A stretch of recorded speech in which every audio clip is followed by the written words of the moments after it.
د شپې داستان.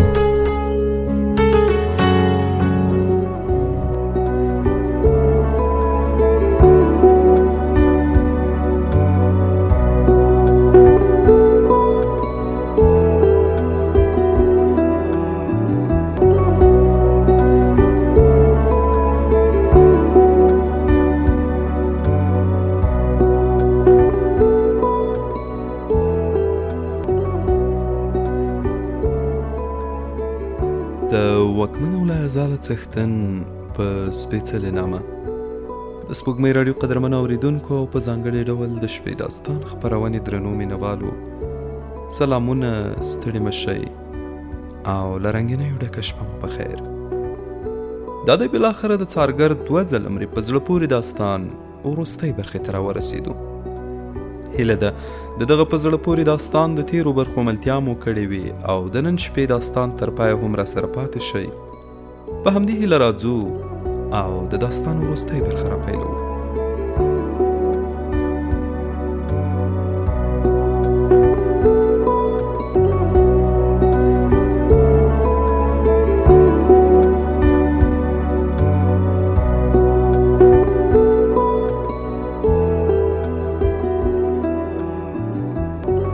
د مړي څنګ ته پرته کتابچه مې راوچته کړه او له کوره راووتم. د کور له دروازې څخه د وتلو پر مهال مې سړک تر سترګو وایست. خالي و. په منډه مې ځان موټر ته ورساوه. شترنګ ته کېناستم او ومې خوځاوه. 100-200 متره لا نه وم تللی چې د سړک پر کیڼه غاړه له یوه ولاړ موټر څخه د ماشیندار خوله را باندې را خلاصه شوه. ما پر اکسلیټر لا پښه پسې ټینګه کړه. سم د مرمیو باران را باندې شوی و او باید بدن یې را غلبیل کړی وای. خو هغوی چې نه پوهېږم سپین و که ژړ سازمان خبر نه ول چې د ډګروال موټر مرمۍ ضد دی. که نه نو یا یې کور او یا یې هم له دروازې څخه د راوتلو پر مهال ویشتلم. سملاسي مې مخابره ولګوله. ډګروال مې رخ کړ او د فرنانډو د وژل کېدو او زما د ترور د هڅې حال مې ورکړ. ډګروال راته وویل چټک راشه کور ته، درته سترګې په لاره یم. مخابره مې ګل کړه او موټر مې نور هم ګړندی کړ. د وخت څه باندې 9 بجې وې. اټکل مې وکړ چې کاراملا له دفتره راوتلې او د هدیرې د ملاقات وخت ته شیبې شماري. هغه ورځ مې له نوموړي سره نه ول لیدلي. دې هم د لیدلو هڅه نه وکړي ځکه یوه مهمه لیدنه یې په مخ کې لرله. 9:30 بجې به وې چې په موټر کې سپور د ډګروال په کور ننوتم. له راښکته کېدو سره جوخت د نوموړي خونې ته لاړم او د فرنانډو له جسد سره موندلې پاڼه مې ورکړه. ورته ځیر شو او ویې ویل دا خو هغه څه دي چې ته هم ترې خبر وي. ومې ویل خو د مورګن نوم ډیر مهم دی. ستا په خیال فرنانډو هم ده وژلی؟ شک نشته، که نه نو څه اړتیا یې درلوده چې نوم یې ولیکي. ښایي د یوې بلې موضوع د لیکلو هڅه یې کړې وي. ممکن، مګر له دغې پاڼې دا ګړۍ دا څرګندېږي چې مورګن قاتل دی. ډګروال بیا لیکنې ته وکتل او شیبه وروسته یې راڅخه وپوښتل ډېر معلومات یې لرل، څه یې کوي چې مرګ پر ناوخته کړ؟ ومې پوښت رښتیا تا څه وکړل؟ ویې ویل څو دقیقې کېږي چې پولیس تر یاده هدیره راتاو شوي دي او زموږ 3 تنه څارګر هم ورسره ملګري دي. اوس درځه، ستا کار د هغوی ټولو تر هغه ستونزمن دی خو انشاءالله پکې بریالی کېږي. نن دې د ماموریت وروستۍ شپه ده او پایلیکې ته د ځان رسولو ډول په خپله ستا په لاس کې دی. یو ځای له خونې څخه راووتو. میرمن براډلي په خندا وویل ډوډۍ ته بیرته پر وخت راشئ. براډلي لږ فکر وکړ او وروسته یې وویل ښایي ونه شو کولی، ښه به دا وي چې موږ ته هیڅ ونه ګوري. دواړو شپه په خیر ورته وویل او له کوره راووتو. نږدې پر 10:15 بجې مو د سنت ټولز چرچ یارډ هدیرې پر خوا حرکت وکړ. پر لارې مې ترې وپوښتل هغه اړین کار چې زه باید وکړم څه شی دی؟ ویې ویل هغه کس چې کارملا باید ورسره وویني ته یې، سر خو دې خلاص شو؟ ومې ویل هو بالکل، خو دا دومره ساده کار هم نه دی ځکه هغوی 2 خامخا یو شفر سره لري. ډګروال وخندل او ویې ویل شفر همدا در سره توپانچه ده، یوازې دومره باید وکړي چې په رایستلو کې ډېر ګړندی ووسي تر څو هغه ځان در څخه ونه شي ښورولی. ما پلان داسې جوړ کړی چې کارملا او د هغې ملاقاتې ونه شي تښتېدلی. د هدیرې ټول ګوټونه د پولیسو تر څار لاندې دي. ان د باندې ساحه یې لا څارل کېږي. وګورم چې نن شپه دې له کوژدنې سره څه کوي. ومې ویل دغه روانه کیسه زموږ تر منځ د غځېدلې تار د غځولو خورا ښه وسیله ده. زه د واده والا خلکو له ډلې څخه نه یم. له دې سره مې د همدغې شپې لپاره هوکړه کړې وه. خو تا باید زه همالته مادرید کې له دې کیسې خبر کړی وای. ته بالکل سم وایې ډګروال صاحب، خدای ته وګوره په دې خبره مې نور زړه مه راخوره. ښځه سمه ده. تر څو شېبې چوپتیا وروسته مې ورته وویل تر کارملا وروسته د ازوف وار دی. هغه اوس مهال د سیاسي خوندیتوب په سیوري کې غوړ غوړ ګرځي. باید له یوې بلې لارې یې چاره وشي. ویې ویل له سیاسي اړخه به یوه لاره ورته جوړه کړم او وبه یې شړم او بیا به نو د ژړ سازمان په مامورانو پسې پل ور واخلو. کارملا به یې راوښیي؟ زړه ته مې نه لویږي. هغه ډېره ډبر سرې ښځه ده، خوله به خلاصه نه کړي. خو ما تر دې د غټو ډبر سرو خولې ور خلاصې کړي دي. هو زه خبر یم. ویې ویل ته یوازې کارملا زما تر ګوتو راورسوه، نور ته خلاص یې. زه پوه شاوکار مې.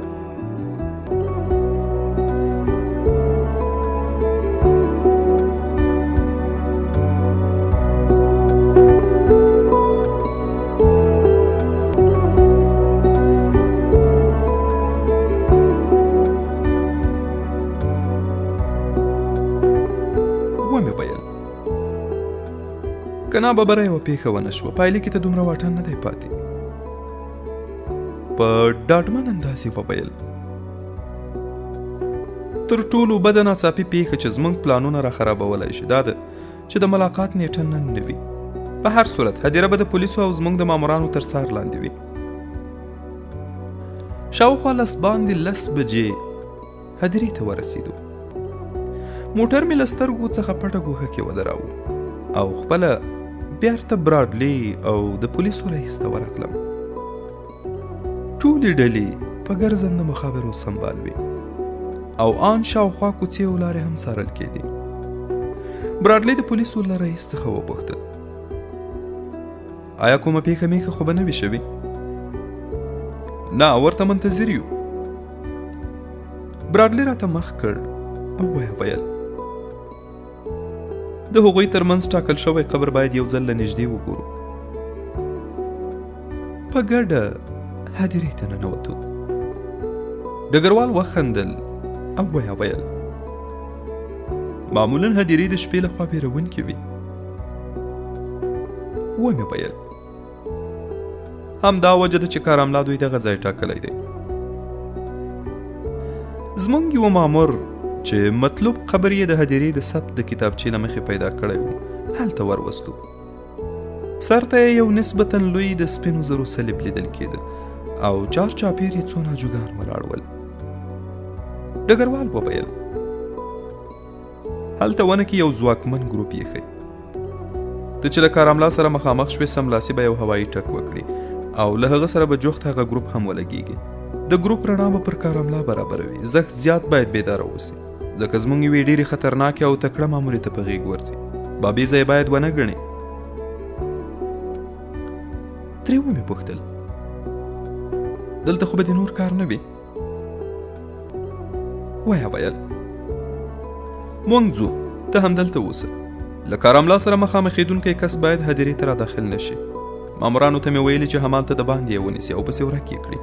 که مې په مخابره کې درته وویل چې کوچنیان ویده شول نو ګواکې هغه کس نیول شوی دی، او که مې درته وویل چې کوچنی ژاړي معنا کاراملا هدیرې ته راننوته. ډګروال او هغه مامور مخه ښه راسره وکړه او ولاړل. زه له قبر سره ودرېدم. سترګې مې د قبرونو په منظمو کتارونو کې ګنډلې وې. له هدیرې څخه مې یوه ذره ویره هم نه لرله. هغه شیبه مې په ذهن کې انځور کړه چې د کاراملا سترګې د خپل ملګري پر ځای پر ما ولګېږي.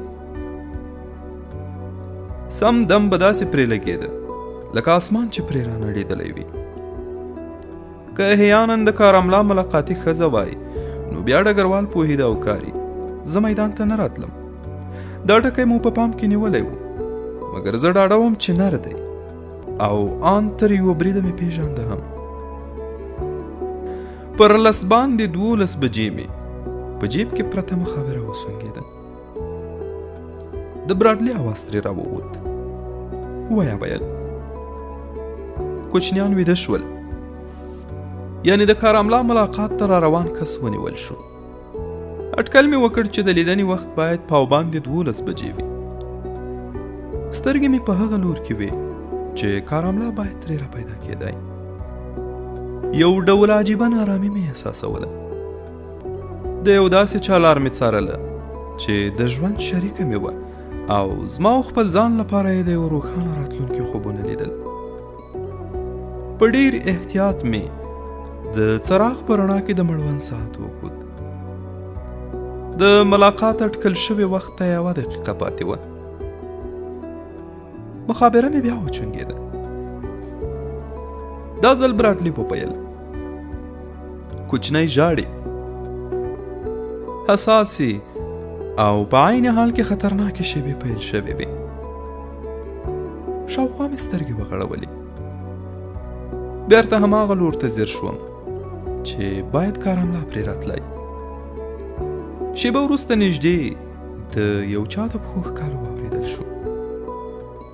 د هدیرې د ګروپونو تر کمزورې رڼا لاندې مې یوه ښځه ولیده چې زما خواته را روانه وه. د هغه ځای ګروپ چې زه پر ولاړ وم قصدن ګل شوی و. ښځه وار په وار رانږدې کېده. 6 واړه حواس مې په هغې کې ول. بالاخره راورسېده او مخامخ راته ودرېده. یو تور پړونه یې پر سر و. څېره مې یې صحیح نه شوی لیدی. کاراملا زما څخه د شفر اورېدو تمه لرله. دومره وخت مې باید نه ورکولی چې پر چوپتیا مې شکمنه شي او وسله راوکاږي. د سترګو په رپ کې مې توپانچه راویسته. د هغې خواته مې ونیوله او غږ مې پرې وکړ. شور ونه خورې که نه ولم دي. او سملاسې مې یو هوایي ډز وکړ.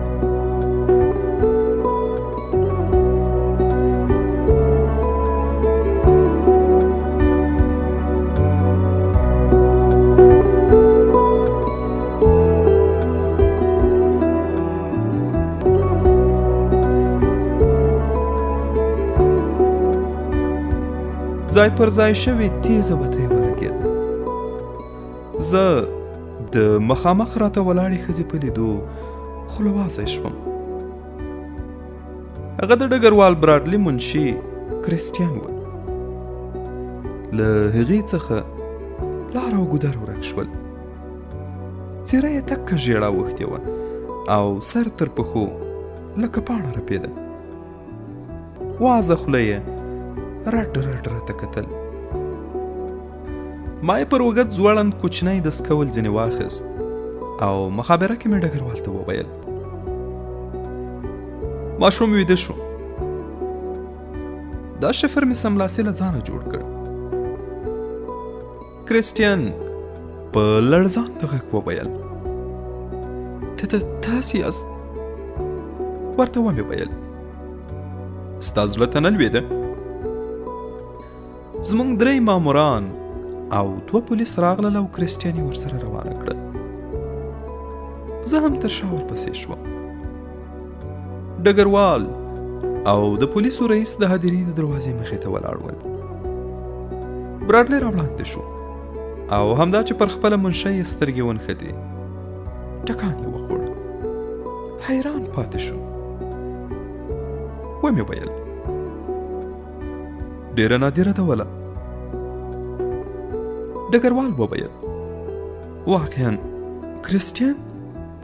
هغه کس چې په 100 رګو کې میوه هم چټله نه بلله. بله خبره دا ده چې د کریسټین لیدنې ته را روان کس مورګن و.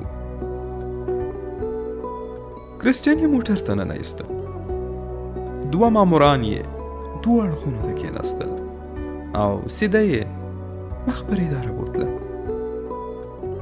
ما او ډګروال د پولیسو له رئیس څخه مننه وکړه او په موټر کې له هغه ځایه روان شو. ادارې ته له رسیدو سره سم مو له کریسټین څخه په هغه خونه کې پوښتنې ګروېږنې پیل کړې چې دروازه یې د ډګروال کار ځای ته ورخلاصېده او د ده آرام ځای و. هغه ډېره ژر په خبرو راغله. ما ترې وپوښتل کارملا چېرته ده؟ ویې ویل هغه نن شپه په 1:30 بجه د کولینګهام واټ په 123 شمېره کور کې راته منتظره ده. ډګروال ساعت ته وکتل او راته ویې ویل ونیسه ژر یې کار ور وکړه. زه بې له ځنډه د نوموړي له دفتره راووتم او د 3 نورو مامورانو په بدرګه په 2 موټرانو کې د یاد واټ په لور وخوځېدم. موټران مو په یوه خپه کوڅه کې ودرول. پلي ورغلو او 123 شمېره کور مو چاپېر کړ.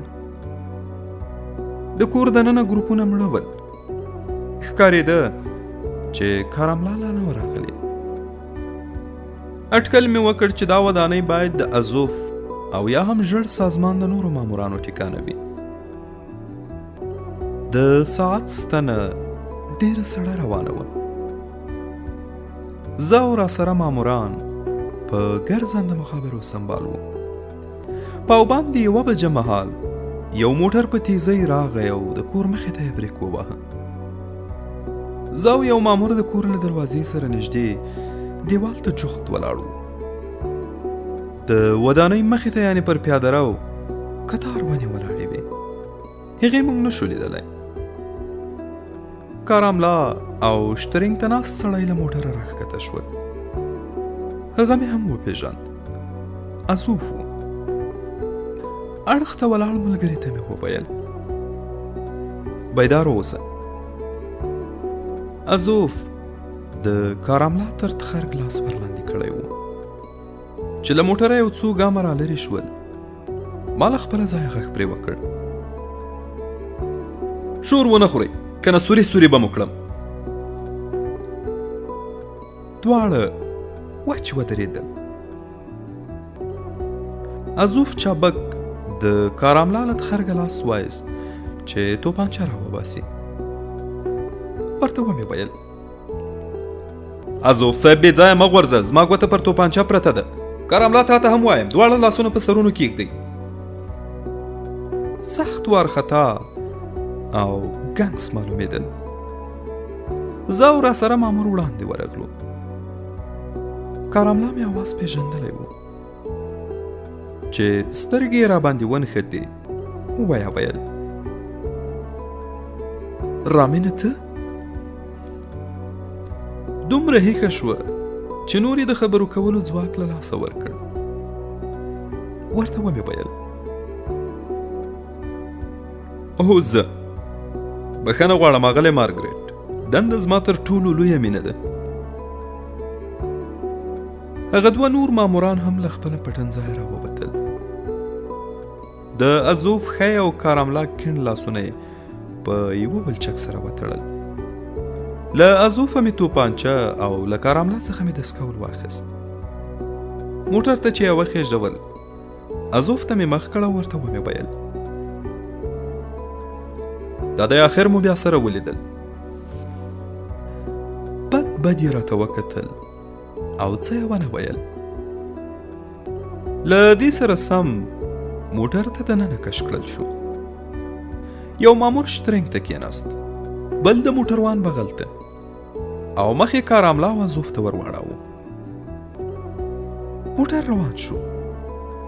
زه او هغه بل مامور په دویم موټر کې تر شا پسې شو. پر لارې مې له ډګروال سره اړیکه ونیوله او له ټولې کیسې مې خبر کړ. د ډګروال دفتر ته له ننوتلو سره جوخت ازوف وویل: تاسو ما نشئ بندي کولی. زه سیاسي خوندیتوب لرم. ستاسې دا کار د نړیوالو قوانینو خلاف دی. براډلي ورته وویل: پوهېږم ازوف صاحب، په تا کار نه لرو، مګر داسې یوه لار به درته جوړه کړو چې په 24 ساعتونو کې له انګلستانه ووځې، هغه هم ډېر ژر. ازوف یوه نرۍ مسکا وکړه او ویل: نو ورته ووایه چې لاسونه مې را پرانیزي. ډګروال وویل: هو ولې نه. د کاراملا او ازوف له لاسونو یې ولچک خلاص کړل. ډګروال راته وویل چې له هغو 3 نورو مامورانو سره په ګډه ازوف د پولیسو قمندانۍ ته بوزم او د پولیسو رئیس ته یې وسپارم چې وروسته یې له هېواده وشړي. زموږ لاسونه قانون راتړلي ول او په خپلو مې هیڅ هم نشوای کولی. د شپې 2:30 بجې وې چې ازوف مې د پولیسو رئیس ته وسپاره. د خدای پامانۍ پر مهال ازوف راته وویل: ته بریالی شوې رامین صاحب. ورته ومې کتل او ومې ویل: دا خو له هماغه پایله لا څرګنده وه. ویې ویل: ولا نادر سړی خو یې. ومې ویل: اجازه راکړه چې د هانګ کانګ د مرستې له امله یو ځل بیا مننه درڅخه وکړم. هغه مرسته اړینه وه، البته د داسې یوې موقع لپاره چې تا او کاراملا یې دواړه یو ځای سره نیولې وای، ځکه ښایي بیا یې له جیبه مایکروفیلم درڅخه راایستلی وای. ښه هغه شپه ته وې چې پر ما دې برید وکړه او بېهوښه دې کړم.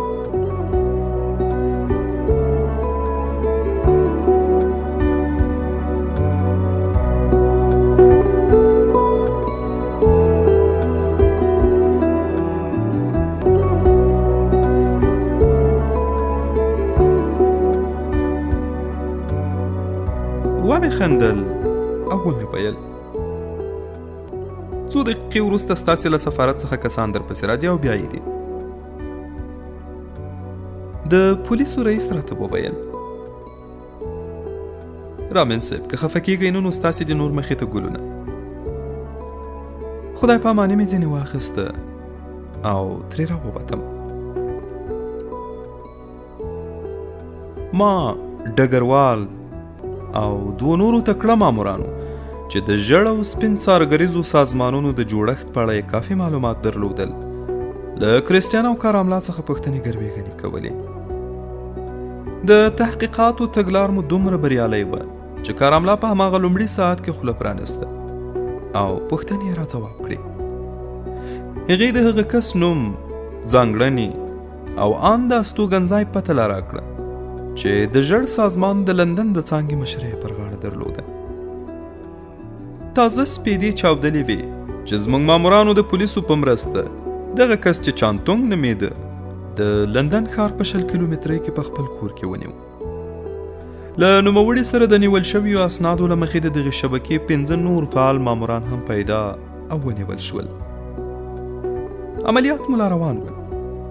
د هغې ورځې تر غرمې پورې د سپین سازمان 3 تنه څارګر چې یوه یې د پرتسموت بندر په یو رستورانت کې کار کاوه ونیول او لندن ته راوړل شول. دا ټولې ګرفتارۍ ډېرې پټې روانې وې او ډېره هڅه کېده چې ورځپاڼې ترې خبرې نشي، ځکه له کاراملا او کریسټین څخه د تحقیقاتو لړۍ لا هم روانه وه.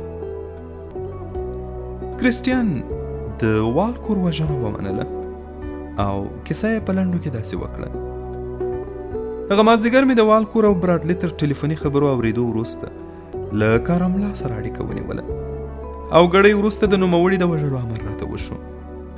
ما هم سملاسي رخصت واخیست. په یو راکړل شوي موټر کې ساتنتن ته لاړم او والکور ته مې وویل چې ډګروال براډلي رالیږلی یم. والکور یو لیک راکړ. ما یو دم توپانچه پرې راویسته، ومې ویشته او بیرته لندن ته راستنه شوم. ډګروال چې دا خبرې واورېدې خپله د یادښت کتابچه یې سره واړوله. څرګنده شوه چې کریسټین هغه ورځ په یوه پلمه له دفتره وتلې وه. کاراملا د کریسټین خبرې تایید کړې. کله چې مو د ډګروال لیتان د مسمومېدو په اړه ترې وپوښتل، ویل چې هغه د چانتونګ په لاس ووژل شو او دا خپله هغه شپه د یاد قاتل په موټر کې ناسته وه. کاراملا دا هم ومنله چې ډګروال لیتان یې له بیړۍ څخه په هانګ کانګ کې د خپلې څارګرې شبکې په امر وتښتاوه او ویل هغه مهال له ازوف سره د نوموړي په اړیکو نه وم خبره. کریسټین د پوښتنو ګروېږنو په ټول بهیر کې وارخطا وه او پر ځان یې کابو نه درلود. سوالونه یې خورا ژر ځوابول، مګر کاراملا پر ځان واکمنه او ارامه وه. له دې سره یې هم د غږ له څرنګوالي ښکارېده چې دا ارامي نمایشي ده او دننه پوره وارخطا ده. کله چې مو د خیانت لامل ترې وپوښت، ویل چې ما دا کار یوازې د پیسو لپاره کاوه. دا کټ مټ هماغه زما اټکل و. بله موضوع چې کاراملا ومنله دا وه چې په مادرید کې زما د ترورولو له پلانه خبره وه. له کلونو راهیسې یې له البرټ سره د مینې غړکه شاربه ده او همالته په ویلا کې ماته په ټولو راپېښو شویو حادثو یې بشپړ حال درلود. براډلي ترې وپوښتل، البرټ اوس چېرته دی؟ کاراملا ورته وویل، له بده مرغه چې هغه ژوندی نه دی. شاوخوا 30 ساعته کېدل چې له کاراملا، کریسټین او مورګن څخه مو په بیلابیلو کوټو کې پوښتنې ګروېږنې کولې. کاراملا رښتیا ویل چې والکور د چانتونګ په لاس وژل شوی و، ځکه که دا قاتله وای نو باید د هغې ډالۍ پاکټ هم خلاص شوی وای. مورګن د فرنانډو پر وژنه اعتراف وکړ او له همدې عمله مو د پولیسو په ګوتو ورکړ. د ژړ او سپین دواړو سازمانونو له نیول شویو څارګرو څخه هم د پولیسو په مرکزي قومندانۍ کې تحقیقات روان ول.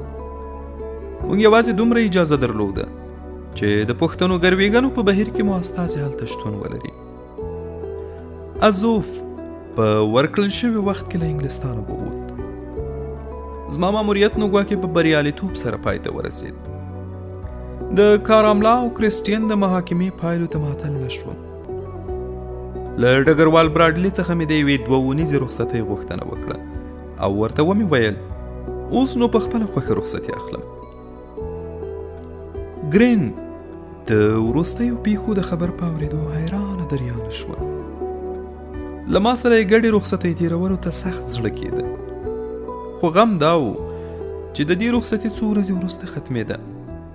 بله خبره بیا دا وه چې هېڅ ځای د کاراملا او ګرین غوندې مخلوقاتو کمی نه و. نو ګواکې په دې نه ارزېده چې خپل وزګار وخت پرې خراب کړم. ماسخوتن مهال په اورګاډي کې له لندن څخه مخ پر سوټامپټن بندر روان شوم. له یاد ښاره د وتلو پر مهال د فرانسې د یو تاریخي او نامتو څارګر خبره را یاده شوه چې ویل یې و څارګر 2 ځله مري، اول هله چې په ماموریت ځي او دویم ځل هغه وخت چې کور ناستی کېږي.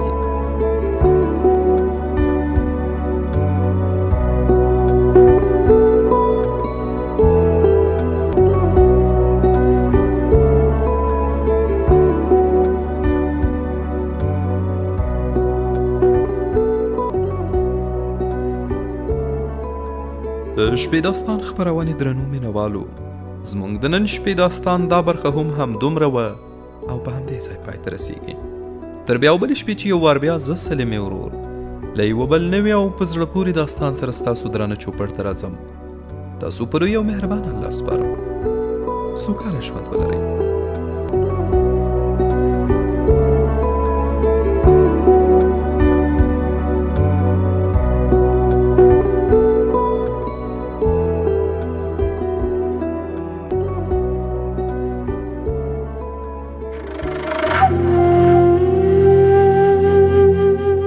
د شپې داستان.